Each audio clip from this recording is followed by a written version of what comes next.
Shalom à tous bien-aimés frères et sœurs, grâce et paix sur vous au nom du Mashiach notre Adon. Bienvenue à la communauté internationale des saints éternistes de la Voie Sainte. Je suis le Kohen Hanazi Nezeria, fils d'Israël biologique de la tribu de Lévi. Alors une fois de plus encore mes bien-aimés, je viens échanger avec vous sur un sujet extrêmement important. Et le thème que je vais développer avec vous, c'est les blocages liés aux vœux non accomplis. Les blocages liés aux vœux non accomplis. En fait, j'ai prié le Seigneur, j'ai fait des consultations en demandant au Seigneur, mais pourquoi la plupart de ceux qui se disent croyants, parfois ils ont des difficultés, que ce soit dans leur travail, dans leur couple, n'importe quel endroit, pourquoi parfois leur vie semble être bloquée? Qu'est-ce qui ne va pas?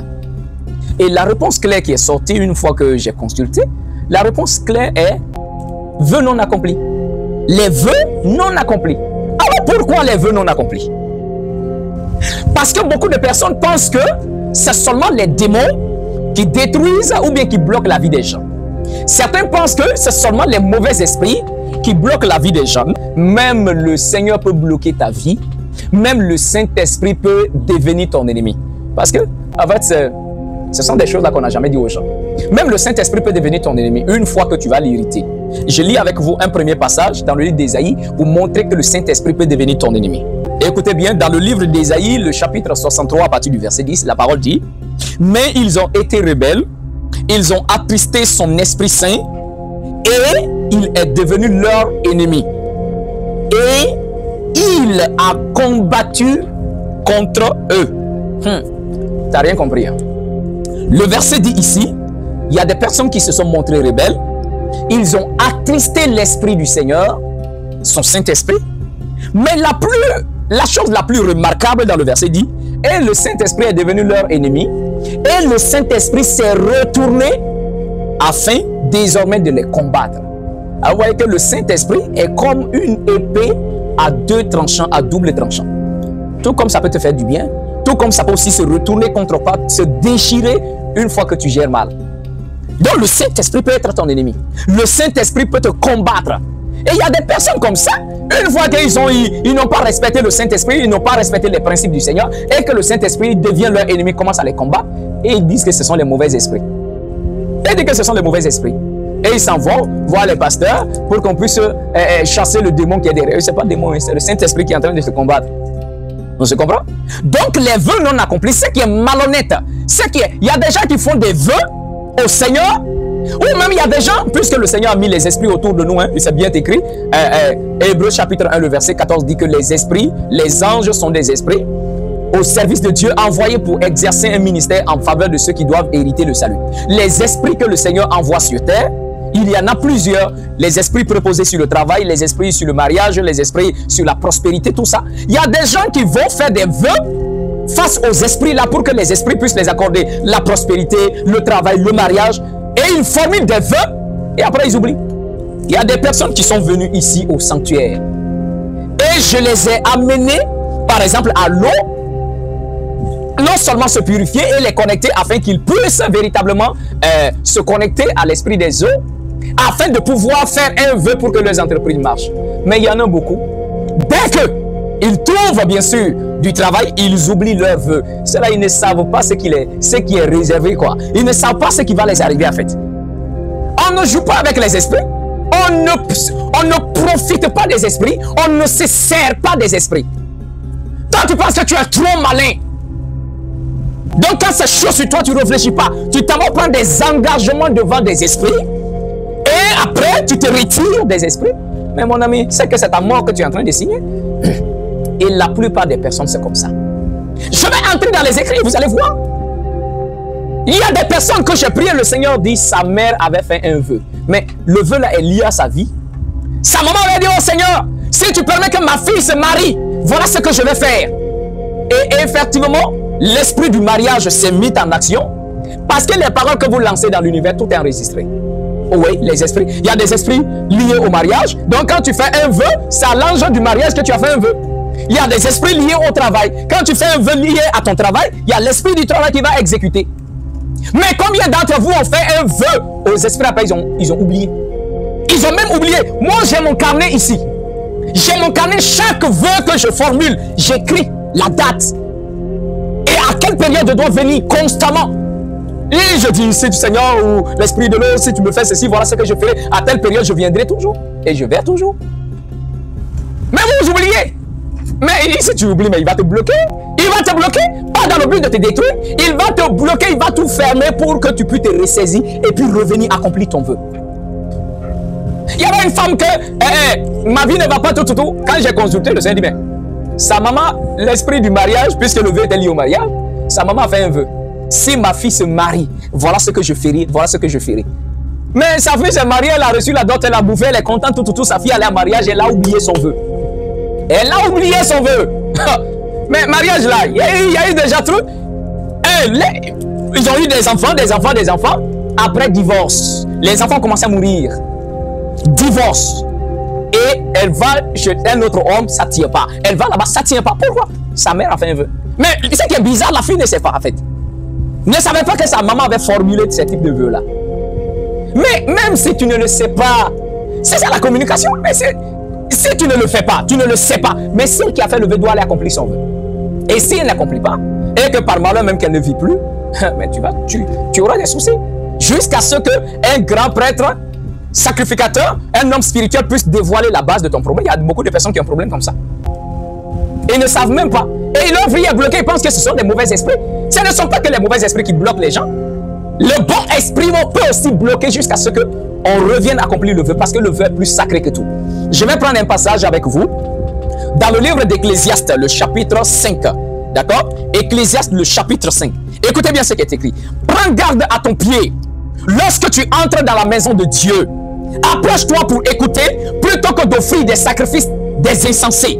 Car ils ne savent pas qu'ils font le mal. Je m'arrête là d'abord. On va continuer. Mais premièrement ici, la parole dit prends garde à tes pieds lorsque tu entres dans la maison de Dieu. Ce n'est pas vos églises bizarres, bidon, où on rentre comme on veut, on fait ce qu'on veut. L'endroit qui devrait être le plus craint, le plus respecté, c'est un temple, un lieu, un sanctuaire pour le Seigneur. C'est l'endroit où il ne faut jamais jouer là-bas. Dans le livre de Lévitique, le chapitre 19, le verset 30, ou le chapitre 26, le verset 2, il est écrit: vous observerez mes Shabbats et vous révérerez mon sanctuaire, je suis l'Éternel. Révérez mon sanctuaire. Vous appelez les hommes révérends, révérend pasteur, révérend père. Ça veut dire homme respecté, mais la parole dit le sanctuaire, vous devez révérer, respecter, honorer le sanctuaire. Allez, il rentre dans le sanctuaire, il est là, il met son pied là-bas, il met son pied là-bas, et puis il est là où est clair. Pour lui, c'est juste un endroit où s'amuser. Il faut respecter, révérer le temple du Seigneur. On se comprend? Dans le verset dit, prends garde à tes pieds lorsque tu vas dans la maison de Dieu. Approche-toi pour écouter. Ton intention est d'aller écouter. Et non pas offrir des sacrifices des insensés. Vous voyez, il y a ce qu'on appelle offrande des insensés. Sacrifice des insensés. Le verset dit, ils ne savent même pas qu'ils sont en train de faire le mal. Ils ne savent même pas qu'ils sont en train de faire le mal. Tu peux offrir tes sacrifices, tes holocaustes, tes offrandes, mais la parole dit que tu es en train de faire le mal. Donc ton sacrifice devient même un péché pour toi. Parce que tu l'offres à la manière des insensés. Et le verset continue. Ne te presse pas d'ouvrir la bouche et que ton cœur ne se hâte pas d'exprimer une parole devant Dieu. On n'a pas dit des paroles, une parole devant Dieu. Car Dieu est au ciel et toi sur la terre. Que tes paroles soient donc peu nombreuses. Mais aucun chrétien ne peut respecter ça. Quand on rentre dans une église, et Seigneur, mon roi, j'ai dit, je préférerais aller dans les endroits où le plus sûr qu'aller dans une église. Déjà, c'est la folie. Va dans une église, il est l'heure de prier. Oh Seigneur, mon Dieu, mon roi, oh mon roi, le Seigneur de gloire. Oh Seigneur, merci pour la journée, merci pour ma famille, merci pour ma maison, merci pour mon entreprise, merci pour mes enfants. Oh Seigneur, et dans ces blablabla là, il fait sortir 1000 paroles à la fois. Quand tu es là, même là, Seigneur, tu ne réfléchis même plus aux paroles qui sortent de ta bouche. Oh Seigneur, bénis mon travail, bénis mon mariage, bénis ma vie. Oh Seigneur, si tu bénis mon travail, voilà ce que je ferai. Alors dans ce blabla, elle formule ou il formule un vœu sans s'en rendre compte. Et je t'assure que quand il finit de parler comme ça là, 5 minutes après, demande-lui ce qu'il a, tout ce qu'il a dit là. Il a tout oublié. Il a oublié le vœu qu'il vient de formuler. La parole dit, quand tu vas devant Dieu, ne te presse pas de parler. Pourquoi tu as parlé? Pourquoi tu veux te presser pour parler? Quand même le président ou un ministre ou n'importe quelle autorité te donne rendez-vous, toi tu vas dormir la nuit, tu ne dors pas. Tu es là, qu'est-ce que je vais aller dire devant lui? Qu'est-ce que je vais aller dire devant lui? Donc tu vas réfléchir toute la nuit. Et quand tu te tiendras devant l'autorité, tes mots sont calculés. Mais avec le Seigneur, vous ne faites pas ça. Avec le Seigneur, c'est marcher, waouh, waouh, waouh, waouh, waouh, waouh, waouh, waouh, waouh. J'ai même dit éviter de réveiller des gens pour les amener à prier. J'ai vécu avec des personnes là. Le monsieur, il est tellement un chrétien fanatique. Hein? À tel point que lui, il réveille sa famille à 4 h du matin pour prier. Tout le monde. Bon. Si quelqu'un doit se lever pour prier, laissez que la personne même se lève pour prier. C'est quand le sommeil quitte les yeux, parce qu'on vient dans la prière quand on a un rendez-vous. Je peux être là en train de dormir à 2 h du matin, mon esprit veut que je me réveille pour aller prier. C'est un rendez-vous qu'on me donne dans le spirituel. Donc le sommeil quitte tes yeux tout naturellement malgré qu'il ne fait pas jour. Mais ça ne sert à rien de réveiller quelqu'un qui est en plein sommeil, vous allez le rendre malade d'ailleurs. En plein sommeil, et il est là, maintenant tu dis il n'a qu'à venir prier, il vient au salon. Merci Seigneur. Merci. Merci. Ça c'est quoi? Ça c'est prière ça? Il ne sait même pas ce qu'il dit. Ce jour-là, le monsieur a réveillé toute sa famille en train de prier. Lui, il est là, il prie. Tellement il a sommeil. Je ne sais pas s'il est en train de rêver à mangue. Seigneur, donne-moi mangue. Seigneur, donne-moi mangue. Oh, merci Seigneur. Les mangues là sont combien? Et on est à côté, on entend ce qu'il dit. Bah, il prie, mais son esprit est ailleurs. C'est quoi? Ça, c'est pas prière. On va devant Dieu en réfléchissant au préalable à ce que nous allons dire. Et non pas venir faire sortir des blablabla. Dans ça, une parole échappe de tes lèvres, tu as fait un vœu et tu as lié ton âme. Je vais prendre le passage avec vous. Pour dire que si une parole échappe de tes lèvres, si tu fais un vœu, tu viens de lier ton âme. Je vais vous donner le mot bien précis dans le verset. Mais continuons d'abord ici avec Ecclésiaste le chapitre 5. Il dit que tes paroles soient nombreuses. Pour vous, on vous a fait croire que pour que le Seigneur vous exauce là, il faut prendre 20 minutes, 30 minutes, 40 minutes, 1 heure ou 2 heures à prier. Mais si tu veux aller dans la présence du Seigneur, prends peut-être 5 à 2 à 3 minutes de repentance et puis prends 30 minutes de méditation de la parole. Parce que si dans la méditation, on peut durer. Mais si c'est pour connaître tes besoins, 10 minutes est trop pour faire connaître tes besoins.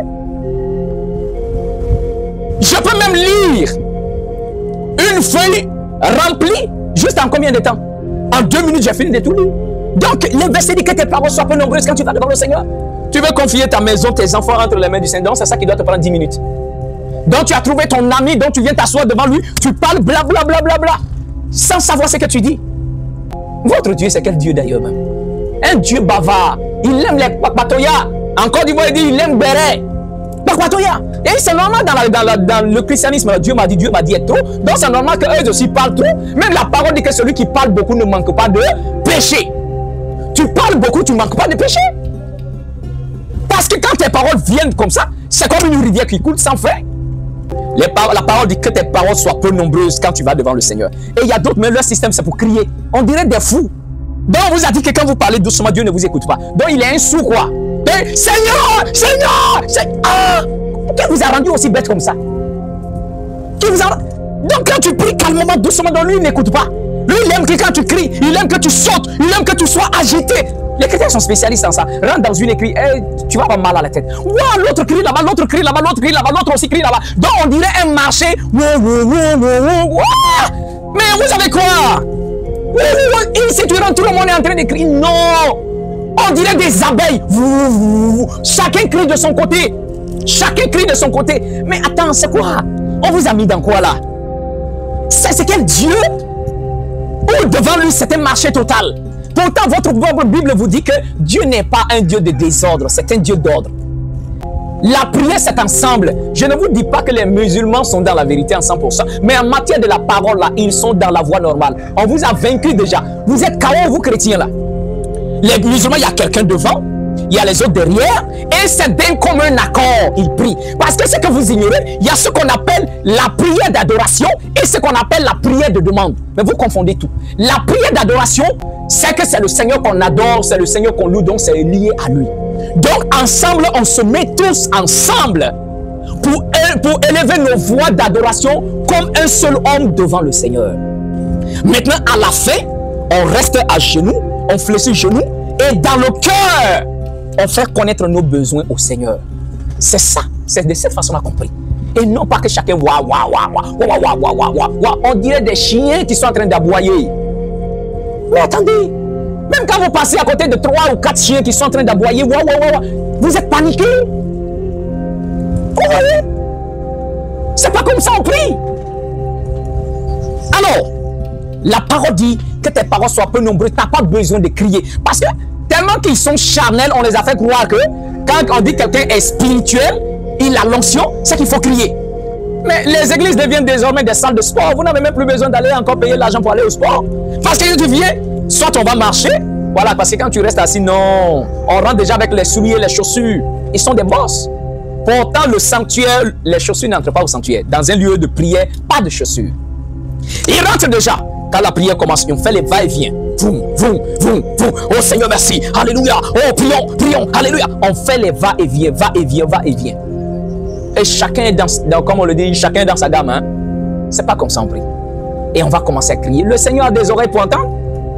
La parole dit que le bras du Seigneur n'est pas trop court pour sauver, ni son oreille trop dure pour entendre. Mais ce sont vos péchés qui mettent une séparation entre vous et votre Dieu et l'empêchent de vous écouter. Ceux-là même qui crient beaucoup, beaucoup, là, c'est qui montrent même qu'ils sont des pécheurs. Parce que Dieu ne les écoute pas, donc ils sont obligés de crier. C'est comme quand tu appelles quelqu'un, il ne t'attend pas. Donc tu cries pour qu'il entende. Alors, que tes paroles soient peu nombreuses. Prends plus de temps dans la méditation de la parole, dans l'écoute de la parole du Seigneur. Quand tu veux aller durer dans la présence du Seigneur, reste sur tes gardes. Quand tu entres au sanctuaire ou bien à la maison, c'est pas n'importe quel endroit où tu veux prier. Prends peut-être 30 minutes dans la méditation. Prends ton cahier puis médite. Et fais 5 minutes de prière puis dégage de là. Dégage de là avant que tu ne dises quelque chose qui va te condamner. Aujourd'hui, les gens parlent pas pour prier, pas pour résoudre le problème, ils se condamnent davantage. Regardez ce qui est dit. Le verset 4, on nous dit, Ecclésiaste chapitre 5, le verset 4. Il dit, lorsque tu fais un vœu à l'Éternel, ne tarde pas de l'accomplir, car il n'aime pas les insensés. Accomplis le vœu que tu as fait. Vaut mieux pour toi ne pas faire de vœu que d'en faire et ne pas l'accomplir. Ne permets pas à ta bouche de faire pécher ta chair et ne dis pas dans la présence de l'homme de Dieu, c'était pas erreur, inadvertance. Hein? Il y a des personnes comme ça. Il a fait un vœu, il ne sait même pas qu'il a fait un vœu. Et ne vient pas dire devant le prêtre, le prophète que non, c'était par erreur que j'ai fait le vœu. Oui. Et maintenant, écoutez bien. Vous qui pensez que seuls les mauvais esprits peuvent bloquer la vie. Écoutez, le verset 6 nous dit, pourquoi Dieu s'irriterait-il de tes paroles? Il est courroucé, il est énervé face à ces insensés-là. Il est énervé. Et le verset dit, pourquoi détruirait-il l'œuvre de tes mains? Qui va détruire l'œuvre des mains ici? C'est le Seigneur. Quand il se fâche, il détruit ton travail. Pourquoi? Parce que tu as fait un vœu, tu ne l'as pas accompli. Il va détruire le travail de tes mains. Vous voyez? Et c'est ça les paroles.